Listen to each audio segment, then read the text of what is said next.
For nearly half a century, the truth about D.B. Cooper sat in a locked metal drawer, a drawer labeled unauthorized, do not release. Inside were documents the public was never meant to see, not because they were dangerous, but because they raised more questions than answers. A survival manual, dog-eared, marked with notes. A hand-drawn escape map that traced unfamiliar routes through the Washington mountains. And a report stamped with 3 letters. S.O.T. Special Operations Trained. The timeline matched too cleanly.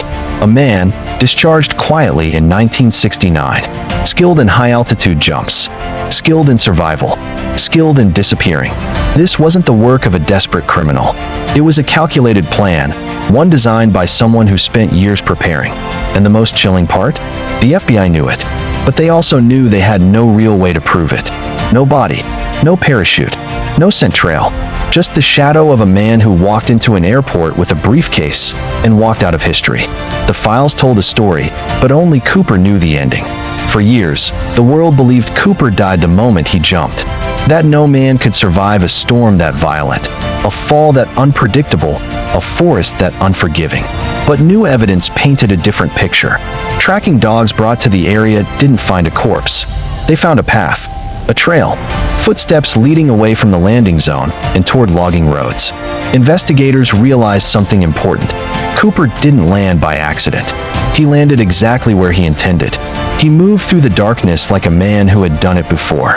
Avoided highways, stayed off ridgelines, used the terrain as cover. He wasn't running. He was navigating. Every mile he walked with purpose. Every step calculated, controlled, calm. Somewhere around sunrise, a small abandoned shack was discovered, containing embers of a fire still warm. Meaning Cooper didn't just survive the jump, he survived the night. And once morning came, he vanished into the wilderness like a man walking home. Years after the hijacking, locals in a remote Washington town began telling stories of a stranger. A quiet man, polite, kept to himself, worked for cash, never used a bank, never showed an ID. People called him the Ghost, not because he was frightening, but because he seemed to live between worlds. One waitress remembered him vividly. She said he always sat in the corner booth, always ordered black coffee, always tipped generously, with old $100 bills rarely seen in circulation anymore. When she asked what he did for a living, his reply was simple, just passing through. But the rumor that kept investigators awake at night was what the town sheriff said. That man knew the woods better than any local. He walked like he'd lived a lifetime of marching, and he looked like someone carrying a story too heavy to tell. When shown a composite sketch of D.B. Cooper years later, the sheriff didn't hesitate. "That's him," he said. "I'd bet my badge on it." In 1999, a handwritten journal was found in an estate sale. No name, no address, just pages of cryptic reflections.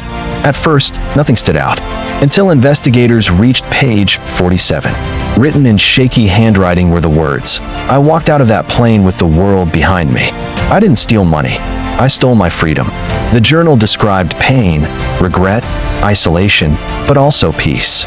A peace found in anonymity, in walking nameless through towns, in leaving no trace. One line chilled investigators. "I planned it not to be rich, but to be gone." The tone matched everything the FBI profiler predicted. The writing style matched military training, and the timestamps matched the era. But the biggest clue? By the 2000s, D.B. Cooper wasn't just a fugitive. He was a cultural phenomenon. Thousands searched forests. Some dedicated their lives to solving the mystery. Documentaries, podcasts, books, all chasing a man who didn't want to be found. The FBI tested suspects. Dozens, maybe hundreds. Ex-military men, ex-convicts, recluses, survivalists. Each time, a new clue surfaced, only to be contradicted by another years later. The truth became buried under theories, arguments, obsession, and yet, as investigators aged and retired, they all admitted one thing in private. Cooper was too smart. He chose the one escape no one could follow, disappearing without wanting credit. He didn't write books, didn't brag, he didn't want fame. He only wanted silence, and silence is impossible to track. In 2016, the FBI officially ended the active investigation. Not because the trail went cold, but because they accepted something deeper. D.B. Cooper won. He pulled off the only unsolved hijacking in U.S. history. He hurt no one. He started no violence. He took a chance so insane. Even investigators admired its precision. After decades of searching, the only honest conclusion was this: if Cooper survived the jump, he didn't want to be found. And if he died free, on his own terms. Either way, he left behind something no one could erase, a mystery bigger than his crime, a legacy untouched by time, a name whispered in airports, forests, and FBI halls for generations. To the world, he is a criminal. To many, he is a legend. But to the men who chased him, he became something else, the ghost who walked into the sky and never came back down.